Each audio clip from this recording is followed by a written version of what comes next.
Viewers, weight loss করার জন্য খুব সুস্বাদু একটি সালাদ আমরা আজকে বানাচ্ছি। পুরো রেসিপিটি দেখার জন্য সঙ্গে থাকুন।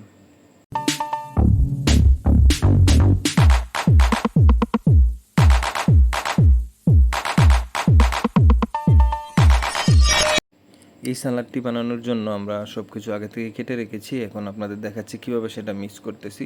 প্রথমে দিয়ে নিলাম টমেটো, তারপরে এখানে দিচ্ছি ক্ষীরা, তো একই সাইজের প্রায় সবগুলা, এবং এখানে দিচ্ছি কিছু পেঁয়াজ কাটা, তারপর দিব ক্যাপসিকামটা রেড এবং গ্রিন দিয়েছি। যদি আপনাদের কাছে ইয়েলো থাকে সেটাও অ্যাড করতে পারেন। তাছাড়া যদি ব্ল্যাক অলিভ থাকে সেটা অ্যাড করলে আরও ভালো লাগে। ওয়েট লসের জন্য সালাডটা খুবই উপকারী এবং প্রচুর পরিমাণে প্রোটিন আপনারা জানেন স্যালমনের মধ্যে আছে। স্যালমন ফিশটি আমি আগে থেকেই ম্যারিনেশন করে সল্ট, পেপার, অলিভ অয়েল এবং লেমন দিয়ে সেটাকে ফ্রাই করে নিয়েছি। এখন ভেঙে এটার মধ্যে দিয়ে দিলাম। তারপর সালাদে একটু সল্ট এবং ব্ল্যাক পেপার দিয়ে নিলাম, তাছাড়া একটু অলিভ অয়েলও দিচ্ছি। এখন শুধু এটাকে মিক্স করা এবং খেতে হবে।